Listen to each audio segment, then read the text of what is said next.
పెళ్ళైనా పండగైనా వేడుక ఏదైనా పట్టు చీరల ప్రత్యేక వేదిక వారాహి సిల్క్స్. నమస్తే, నేను Keshav. Welcome to Suman TV. భారతదేశం 5 ట్రిలియన్ ఎకానమీ దేశంగా మారాలంటే ఏం చేయాలి? అలానే ప్రపంచంలో 3వ పవర్ఫుల్ ఆర్థిక వ్యవస్థ ఉన్నటువంటి దేశంగా మారడానికి ఏం చేయాలి? వీటితో పాటు దేశంలో ఉన్న పౌరులకి ఎలాంటి రిలాక్సేషన్స్ ఇస్తే రాబోయే రోజుల్లో ఆర్థిక వ్యవస్థ పెరుగుతుంది? ఇప్పుడు ఇదే మదనం కేంద్ర ప్రభుత్వం చాలా సీరియస్గా చేస్తున్నటువంటి పరిస్థితి. ఈ క్రమంలోనే 2025 బడ్జెట్ సామాన్య ప్రజలకి, ముఖ్యంగా మధ్యతరగతి, దిగువ మధ్యతరగతి వర్గాలకి సంబంధించి ఇన్కమ్ ట్యాక్స్ రిబేట్స్ ఇవ్వబోతుందా? రాబోయే రోజుల్లో ట్యాక్స్ లిమిట్స్ని కేంద్రం పెంచబోతుందా? ఈ అంశంపైన దేశవ్యాప్తంగా జరుగుతుంది చర్చ. ఈ చర్చలో వాస్తవం ఎంత విశ్లేషించేటువంటి ప్రయత్నం చేద్దాం. మనతో పాటు అనలిస్ట్ రాంబాబు గారు ఉన్నారు. రాంబాబు గారు నమస్కారం. నమస్కారం కేశవ్. ఇన్కమ్ ట్యాక్స్ అనగానే ఎక్కువ మంది, సాధారణంగా ఒక 30,000 35,000 జీతం దాటిన వాళ్ళందరూ కూడా ఆశగా చూసేటువంటి పరిస్థితి ఉంటుంది. 10 ఏళ్ళు అయిపోయింది నరేంద్ర మోడీ గారి ప్రభుత్వం వచ్చి. ఇప్పుడు తీసుకోబోయేటువంటి డెసిషన్ పవర్ఫుల్ నేషన్ అవడానికి, 5 ట్రిలియన్ ఎకానమీ అవడానికి ప్రాతిపదిక అవుతుంది అని కేంద్రం పదే పదే చెప్తుంది. సో అందులో ప్రధానమైన పాయింట్ ఇన్కమ్ ట్యాక్స్కి సంబంధించినటువంటి స్లాబ్స్ రివిజన్ చేస్తారు అనేది. ఎంతవరకు అవకాశం ఉంది? అంటే గత మీరు 10 సంవత్సరాలు 15 సంవత్సరాలు అంటే ఎన్డీఏ నరేంద్ర మోడీ గారి 2 టర్మ్లో, తర్వాత అంతకుముందు మన్మోహన్ సింగ్ గారి 2 సెకండ్ టర్మ్లో, అంటే 15 సంవత్సరాల పాటు గవర్నమెంట్స్, అంటే 15 సంవత్సరాలు బడ్జెట్ ప్రవేశపెట్టిన ప్రతిసారి కూడా ఇటువంటి చర్చలకు ఆస్కారం ఇచ్చే విధంగా వాళ్ళు స్టోరీలు కొంచెం ప్లాన్ చేస్తుంటారు. ఓకే, గవర్నమెంట్ ప్లాన్ చేస్తుందా, లేకపోతే కొన్ని మీడియా సంస్థలు డిబేట్ పరంగా ఉండటం కోసం, లైవ్లో ఉంచడం కోసం ఇష్యూని రైజ్ చేస్తారు. బడ్జెట్ మీద క్యూరియాసిటీ బడ్జెట్ మీద క్యూరియాసిటీ పెంచడం కోసం, లేకపోతే బడ్జెట్కి వైపుగా ప్రజల దృష్టి ఆకర్షించేటట్టు చేయటం కోసం చేస్తున్నాయా అనేది యాక్చువల్గా సందేహం. ఎందుకంటే గవర్నమెంట్ తరపు నుంచి అంటే అఫీషియల్ వెర్షన్ ఎప్పుడు రాదు. గవర్నమెంట్ కూడా ఇప్పుడు ప్రతిసారి టెస్టింగ్ ది వాటర్స్ అంటారు కదా, అలా వాళ్ళు ఒక క్లూ ఇచ్చేసి వదులుతుంటారు అనమాట. పబ్లిక్ ఫీడ్బ్యాక్ ఎట్లా ఉంది, రియాక్షన్ ఎట్లా ఉందో తెలుసుకోవటం కోసం. ఆ రియాక్షన్లో భాగంగానే నేను చూస్తాను తప్ప, ఎందుకంటే నేను 15 సంవత్సరాలుగా నేను ఒక 15 సంవత్సరాల కాలంలో దాదాపుగా 5-6 సంవత్సరాల పాటు బడ్జెట్ రావడానికి ముందు ప్రతిసారి కూడా ఈ ఇష్యూ మీద డిస్కషన్లో నేను పార్టిసిపేట్ చేసి ఉన్నాను.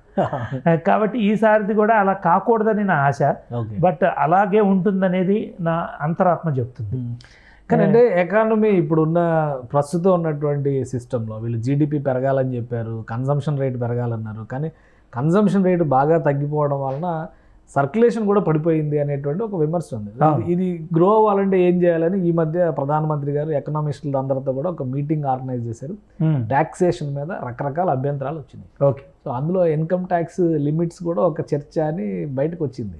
సో అది అందరూ సజెస్ట్ చేశారు కాబట్టి కన్సిడర్ చేయడానికి అవకాశం ఉండొచ్చండి. ఎందుకంటే మనం ఏంటంటే ఎమర్జింగ్, మనం ఎంత చెప్పుకున్నా, మనం 5వ పెద్ద ఆర్థిక వ్యవస్థ, 3వ పెద్ద ఆర్థిక వ్యవస్థ, 5 ట్రిలియన్ ఎకానమీ ఎంత చెప్పుకున్నా కూడా మన ఏంటంటే ఎమర్జింగ్ ఎకానమీ కానీ మనం చూడాలి. ఓకే, ఎందుకంటే అభివృద్ధి చెందిన దేశాలు, వెస్ట్ యూరోప్లో కానీ, అమెరికాలో కానీ, లేకపోతే ఏషియాలో ఉన్నటువంటి జైంట్స్, చైనా, జపాన్, మీకు ఆస్ట్రేలియా, ఇటువంటి కంట్రీస్, సింగపూర్ లాంటి కంట్రీస్లో కూడా ఇన్కమ్ ట్యాక్స్ స్లాబ్ అనేది చాలా ఎక్కువగానే ఉంటుంది. పర్సనల్ ఇన్కమ్ మీద స్లాబ్ అనేది ఎక్కువగానే ఉంటుంది, కార్పొరేట్ స్లాబ్ తక్కువగా ఉంటుంది. ఇండియాలో ఏంటంటే అభివృద్ధి చెందిన దేశాల సరసన ఉన్నట్లుగా మనం కూడా ఏంటంటే ఒక 10% స్లాబ్లోకి వచ్చేవాళ్ళు చాలా తక్కువ మంది ఉంటారు ఇన్కమ్ ట్యాక్స్లో. 30% స్లాబ్లోకి వచ్చేవాళ్ళు ఈ మధ్య ఎక్కువగా పెరుగుతున్నారు. అంటే వయామీడియాగా మనం చూస్తే ఒక 60 to 65% of the income tax payees ఈ మధ్య 20% బ్రాకెట్లో ఉన్నట్లుగా గణాంకాలు చెప్తున్నాయి మనకి. అంటే ఇంతకుముందు 3 కోట్ల మంది ఇన్కమ్ ట్యాక్స్ రిటర్న్స్ ఫైల్ చేసే స్థాయి నుంచి 15 సంవత్సరాలలో ఈ రోజున 11 కోట్ల మంది ఇన్కమ్ ట్యాక్స్ రిటర్న్స్ ఫైల్ చేస్తున్నారు. అంటే సిస్టమ్ని ఫాలో అవుతున్నారు. అంతవరకు చాలా ట్యాక్స్ కడుతున్నారు అనేది పక్కన పెడితే, ముందు సిస్టంలో వాళ్ళు సిస్టమ్ని ఫాలో అవుతున్నారు. 11 కోట్ల మంది రిటర్న్స్ ఫైల్ చేయడం అంటే సెంట్రల్ గవర్నమెంట్ నిర్దేశించిన దాని ప్రకారంగా సిస్టమ్కి కాంప్లై అవుతున్నారు. వీళ్ళలో ఇన్కమ్ అనేది ఒకసారి మీరు జీరో రిటర్న్స్ ఫైల్ చేసినా కూడా మీరు సిస్టంలోకి వచ్చిన తర్వాత మీ ఇన్కమ్ సోర్సులు మొత్తం కూడా ట్రాక్ అవుతాయి ఆటోమేటిక్గా. కాబట్టి ఏంటంటే ఈ రోజున ట్యాక్స్ ఎవరు తప్పించుకోలేరు. రెండో విషయం, ఇంకొక పెద్ద ప్రధానమైన విషయం ఏంటంటే ఈ రోజున ట్యాక్స్ కట్టని వాళ్ళు కూడా చాలామంది కూడా యూపీఐ ద్వారా పేమెంట్లు చేస్తున్నారు. మీ గూగుల్ పే, ఫోన్పే, ఇటువంటి పేటిఎం లాంటి యూపీఐ ద్వారా కూడా పేమెంట్లు చేస్తున్నారు. యూపీఐ ద్వారా పేమెంట్లు చేస్తున్నారంటే మీరు సిస్టంలోకి వచ్చినట్లే ఆల్మోస్ట్. ఈ రోజు లేట్ అవుతుంది. ఇవన్నీ కూడా ట్రాక్ అవుతాయి. ఆబ్వియస్గా ఏంటంటే ఈ రోజున మీకు యూపీఐ అంటే బ్యాంకింగ్ వ్యవస్థని, డిజిటల్ బ్యాంకింగ్ని సామాన్యుడి దగ్గరికి తీసుకెళ్లాలన్న ఉద్దేశంతో గవర్నమెంట్ ఆఫ్ ఇండియా యూపీఐ బ్యాక్ బోన్ని, మంచి ఇన్ఫ్రాస్ట్రక్చర్ని క్రియేట్ చేసి ఈ రోజున యూపీఐ ట్రాన్సాక్షన్స్ ఇక్కడ జరిగినట్లుగా సామాన్య మానవులు ఎక్కడ చేయట్లేదు ప్రపంచం మొత్తం మీద. That is our achievement. యాక్చువల్గా ఏంటంటే credit goes to the RBI and all the UPI backbone create చేసిన వాళ్ళు వీళ్ళందరూ NPCI, national payment corporation of India లాంటి వ్యవస్థలకి ఈ క్రెడిట్ దక్కాలని నేను కోరుకుంటాను. ఎందుకంటే they are least credited people అనమాట. యాక్చువల్గా యూపీఐ అనేది ఈ రోజున అరటిపళ్ళు అమ్మే వాళ్ళ దగ్గర నుంచి, కోడిగుడ్లు అమ్మే వాళ్ళ దగ్గర నుంచి, కూరగాయలు అమ్మే వాళ్ళ దగ్గర అందరూ వాడుతున్నారు. వీళ్ళందరూ డిజిటల్ ట్రాన్సాక్షన్, ఇల్లిటరేట్స్ కూడా యూపీఐ వాడే స్థాయికి తీసుకొచ్చిన ఎన్పిసిఐ, ఆర్బీఐ నిజంగా అభినందించదగిన వ్యవస్థలు. నిజంగా వాళ్ళకి డ్యూ క్రెడిట్ దక్కాలి. గవర్నమెంట్ ఇనిషియేటివ్ ఎనీవే ఉంటుంది. Government of the they have to do some innovation. కాబట్టి ఇది చేసిన తరహాలోనే ట్యాక్స్ వరకు వచ్చే వరకు ఇన్కమ్స్ అనేది ఇంతకుముందు కంటే గ్యారంటీగా పెరిగినాయి. ఎందుకంటే పెరుగుతున్న ఆర్థిక వ్యవస్థలో మీరు ఎప్పుడైతే ఇన్ఫ్రాస్ట్రక్చర్లో మీరు పార్టిసిపేట్ చేస్తారో, either as a contractor or as a మీకు ఒక ల్యాండ్ ఉంది, మీ ల్యాండ్ మీదుగా రోడ్ వేస్తున్నారు. ఈ రోడ్ వేసేటప్పుడు రోడ్ వేసే కాంట్రాక్టరు లబ్ధి పొందుతాడు, మీకు పక్కన ల్యాండ్ ఉన్న మీరు లబ్ధి పొందుతారు, మీ ల్యాండ్ని లీజుకు తీసుకున్న బిజినెస్ పెట్టిన వాళ్ళు కూడా లబ్ధి పొందుతారు. ఆ రోడ్డు మీద వెళ్ళే టోల్కి తీసుకున్న టోల్ కాంట్రాక్టర్ కూడా లబ్ధి పొందుతాడు. రోడ్డు మీద వెళ్ళే గూడ్స్ ట్రాన్స్పోర్టర్ కూడా లబ్ధి పొందుతాడు.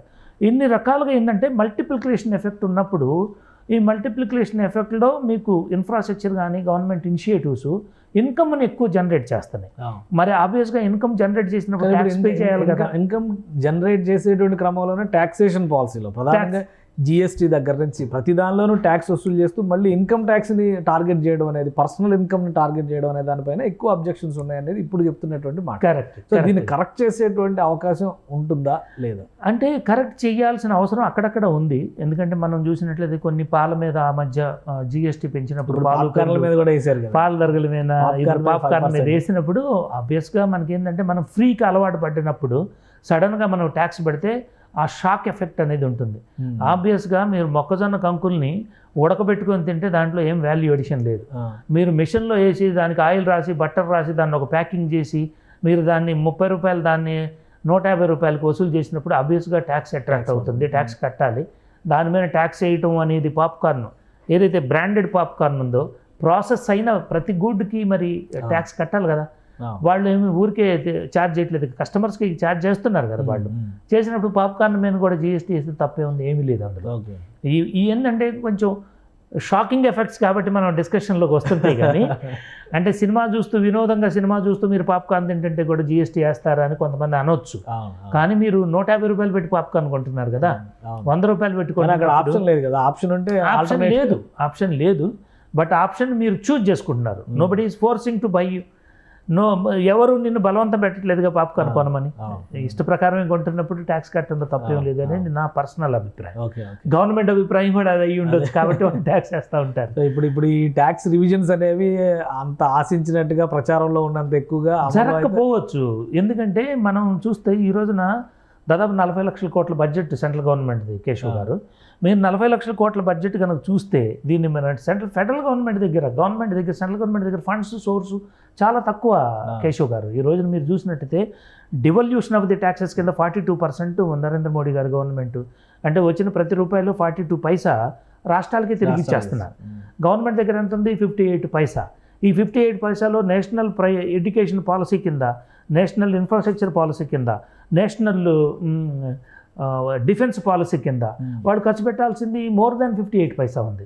సెంట్రల్ గవర్నమెంట్ దగ్గరే ఫండ్స్ లేనప్పుడు ఉన్న ట్యాక్స్ పేయర్స్కి మనీ తగ్గించడం అనేది మాత్రం సాధ్యం అంటే ఫిజికల్గా అది పాసిబిలిటీ లేదనేది నా అభిప్రాయం. సాధ్యం కాదు అది. ఎందుకంటే సెంట్రల్ గవర్నమెంట్ దగ్గర మీడియా హైప్, ఒక డిబేటు, డిస్కషను, అంటే మేము ప్రజల అభిప్రాయాలను ప్రతిబింబిస్తున్నాం అని చెప్పే క్రమంలో కొన్ని మీడియా సంస్థలు, లేకపోతే కొంతమంది మేధావులు, కొన్ని ఇన్స్టిట్యూషన్స్ చేస్తూ ఉండుండొచ్చు. కానీ but government out of the way వెళ్ళి మాత్రమే ఈ ట్యాక్స్ కట్ చేయాలి తప్ప, ఫిజికల్గా కనుక చూసినట్లయితే అంటే మీకు స్థూల జాతీయోత్పత్తి కానీ లేకపోతే స్థూల ఆదాయ వ్యయాలు కానీ కనుక సెంట్రల్ గవర్నమెంట్ దృష్టిలో పెట్టుకుంటే తగ్గించడానికి ఛాన్స్ లేదనేది నా అభిప్రాయం. రైట్. ఇప్పుడు కాదు, నెక్స్ట్ 10 years కూడా. ఎందుకంటే మనం ఈ రోజున $3.3 ట్రిలియన్ ఎకానమీలో ఉన్నాం. ఈ $3.25 ట్రిలియన్ ఎకానమీలో మనం దాదాపు $2 ట్రిలియన్ ఇన్ఫ్రాస్ట్రక్చర్ మీద ఖర్చు పెట్టాలని నరేంద్ర మోడీ గారి గవర్నమెంట్ ప్రయారిటీ సెక్టర్గా పెట్టుకుంది. అది పెడుతున్నారా లేదనేది పక్కన పెడతాం. ప్లానింగ్ అయితే ఎలకేషన్ అయితే జరిగింది. ఈ ఎలకేషన్స్లో 2.2 ట్రిలియన్ అబోవ్న మీరు ఇన్ఫ్రాస్ట్రక్చర్ మీద ఖర్చు పెడితే దాదాపుగా మీకు $500 billion defence, education, health policy మీద ఖర్చు పెట్టాల్సి వచ్చినప్పుడు గవర్నమెంట్ దగ్గర కుషన్ ఎక్కడుంది ట్యాక్స్ తగ్గించడానికి అనేది నా ప్రధాన ప్రశ్న. కుషన్ లేదు అక్కడ. ఈ కుషన్ లేనప్పుడు గవర్నమెంట్ ఏం చేస్తుందంటే ఇక్కడ కాకపోతే అక్కడ, ఇక్కడ కాకపోతే అక్కడ అనేది మొత్తం ఎడ్యుకేషన్ పాలసీ తీసుకొచ్చేసి ఎడ్యుకేషను రేషనలైజ్ చేయటం. ఎడ్యుకేషను ఈ రోజున మోస్ట్ ఎక్స్పెన్సివ్ థింగ్ అయిపోయింది ఇండియాలో. మిడిల్ క్లాస్కి, హయ్యర్ క్లాస్కి పర్వాలేదు, లోవర్ మిడిల్ క్లాస్కి పర్వాలేదు, కానీ మిడిల్ క్లాస్ వాళ్ళకి ఏంటంటే education is becoming very expensive. ఈ ట్యాక్సులు తగ్గించే బదులు నా దగ్గర 3 ఉపాయాలు ఉన్నాయి. ఒకటి ఏంటంటే ఎడ్యుకేషన్ ఫీజుని రేషనలైజ్ చేస్తే మిడిల్ క్లాస్ ఫ్యామిలీస్ బాగా పడుతాయి, వాళ్ళకి ఈ ట్యాక్స్ కట్ చేసిన దానికంటే కూడా ఎక్కువ సంతోషపడతాయి అనేది నా అభిప్రాయం.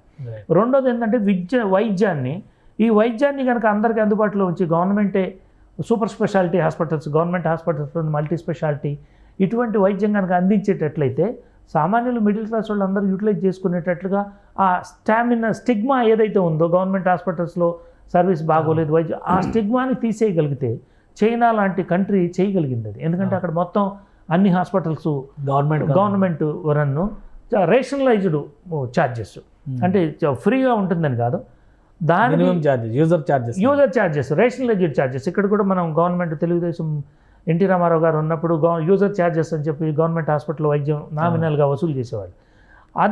అది కొనసాగి అంటే అలాంటి తరహాలో సెంట్రల్ గవర్నమెంట్ కనుక వైద్యాన్ని కనుక రేషనలైజ్ చేసి వైద్య ఛార్జీలు కనుక తగ్గిస్తే అదే మిడిల్ క్లాస్ ప్రజలకి చేసిన పెద్ద లబ్ధిగా మనం భావించవచ్చు. అలాగే మూడోది ఏంటంటే ఇక్కడ ఎడ్యుకేషన్ అంటే పిల్లలకు ఉన్నటువంటి ఇన్ఫ్రాస్ట్రక్చరు. ఈ రోజున మనం హ్యూమన్ డెవలప్మెంట్ ఇండెక్స్ గురించి ఆలోచిస్తున్నాం. మనం అభివృద్ధి చెందిన దేశాల సరసన చేరాలంటే మన మ్యాన్ పవర్ కూడా ఆ స్థాయిలో ఉండాలి. హ్యూమన్ డెవలప్మెంట్ ఇండెక్స్ పారామీటర్స్ అన్నీ పెంచుకోవాలి. మన దేహదారుఢ్యం పెరగాలి, లైఫ్ ఎక్స్పెక్టెన్సీ పెరగాలి, మనం ఇంటర్నేషనల్ ఎరేనాలో మన స్పోర్ట్స్లో కనుకైతే ఈక్వల్ కాంపిటెన్సీ ఉండాలి మనకి. ఆ స్థాయిలో హ్యూమన్ డెవలప్మెంట్ ఇండెక్స్ని డెవలప్ చేస్తే గవర్నమెంటు ఈ మూడిటికి మీద ప్రయారిటీ పెట్టేసి అందరికీ అందుబాటులో కనుక ఉంచినట్లయితే ట్యాక్స్ తగ్గించిన దానికంటే కూడా ఎక్కువ ప్రజలు హర్షిస్తారనేది నా నమ్మకం. రెండోది, మీరు ఇంతకుముందు క్వశ్చన్ అడిగారు, అంటే ఇప్పుడు కన్జంప్షన్ తగ్గింది కాబట్టి ఈ మనీ ఫ్లో కనుక మార్కెట్లో పెడితే ఎట్లా ఉంటుందనేది. కన్జంప్షన్ తగ్గినప్పుడు డిస్పోజబుల్ ఇన్కమ్ ఏదైతే మన దగ్గర ఉంటుందో అది మార్కెట్లోకి వస్తుందనేది మీకేదో ఒక థియరిటికల్ అసెస్మెంటే తప్ప ప్రాక్టికల్గా జరిగినట్టు చరిత్రలో ఎక్కడా లేదు. ఇప్పుడు మీరు ట్యాక్స్ తగ్గించినంత మాత్రాన అది కరెక్ట్గా కన్స్ట్రక్టివ్ వేలో కన్జంప్షన్ పెంచుతుందా అంటే లేదు. జనం ఈ తీసుకొచ్చి అందులోనే స్పెక్యులేషన్లోనే ఉంటుంది. దీన్ని తీసుకెళ్ళిపోయి వాళ్ళు ఫిక్స్డ్ డిపాజిట్, ఒక నాన్ ప్రోడక్ట్ ఫిక్స్డ్ డిపాజిట్లోనో లేకపోతే నాన్ ప్రోడక్ట్ ఒక సేవింగ్స్ అకౌంట్లోనూ వేయరని గ్యారంటీ ఉంది లేదు. అలాగే అంటే ఒక రకమైన స్పెండింగ్ చేస్తే కూడా ఎవరికి ఉపయోగపడింది, గవర్నమెంట్కి ఎకానమీకి ఉపయోగపడకుండా స్పెండింగ్ చేశారనుకోండి, అప్పుడు గవర్నమెంట్కి ఎకానమీకి ఉపయోగపడదు కదా. కాబట్టి స్టేటస్కో ఇవన్నీ బేరీజ్ వేసుకున్న తర్వాతనే నీతి ఆయోగ్ డైరెక్షన్లో ఇవన్నీ చేసిన తర్వాత ఇప్పుడు మీరు ఏది చేసినా కూడా నీతి ఆయోగ్ అనే సంస్థ వీటిని అన్నింటినీ వీటో చేసి పారేసి ఇవన్నీ స్పెక్యులేషన్స్ మనం అనుకున్నటువంటి సినారియోస్ అన్ని గవర్నమెంట్కి చూపించి మీరు ఒకవేళ ఈ ట్యాక్స్ తగ్గించి దీన్ని మనీ సర్క్యులేషన్లోకి తీసుకురావాలనుకున్నా కూడా అది జరగకపోవచ్చు, కౌంటర్ ప్రోడక్ట్ అవ్వచ్చు అని చెప్పేసి నీతి ఆయోగ్ లాంటి సంస్థ చెప్పినా కూడా గవర్నమెంట్ వెనక్కి వెళ్ళొచ్చు. కాబట్టి ఏంటంటే ఇవన్నీ స్పెక్యులేషన్గానే మనం భావించాలి. బట్ ఎకానమీ పెరగాలి, ఎంప్లాయ్మెంట్ పెరగాలి, దాని మీద దృష్టి పెడితే government tax stops, tax incentives ఎవరు ఎక్స్పెక్ట్ చేయరనేది నా ఉద్దేశం. అది థ్యాంక్ యూ రాంబాబు గారు మీ విశ్లేషణ అందించినందుకు. ఇది ఎకానమీ విషయంలో ప్రతి సందర్భంలో బడ్జెట్కి వచ్చిన ప్రతి సందర్భంలో ఇదే చర్చ నడుస్తుంది. అయితే ఉన్నటువంటి ఆప్షన్స్ ప్రకారం చూస్తే కేవలం ట్యాక్స్ రిబేట్ ఇచ్చినంత మాత్రాన మార్కెట్లో కన్జంప్షన్ వాల్యూస్ పెరుగుతాయి అనడానికి ఆస్కారం లేదు. నీతి ఆయోగ్కి ఉన్నటువంటి పారామీటర్స్ ప్రకారం చూస్తే రాబోయే రోజుల్లో ఇన్కమ్ ట్యాక్స్ లిమిట్స్ పెరుగుతాయనేది కేవలం ఒక అపోహగానే మిగిలిపోతుందని రాంబాబు గారు విశ్లేషిస్తున్నారు. ఇది special discussion. Keep watching. Suman టీవీలో మీ పర్సనల్ అండ్ బిజినెస్ ప్రమోషన్స్ కోసం కింది నెంబర్కి కాంటాక్ట్ చేయండి.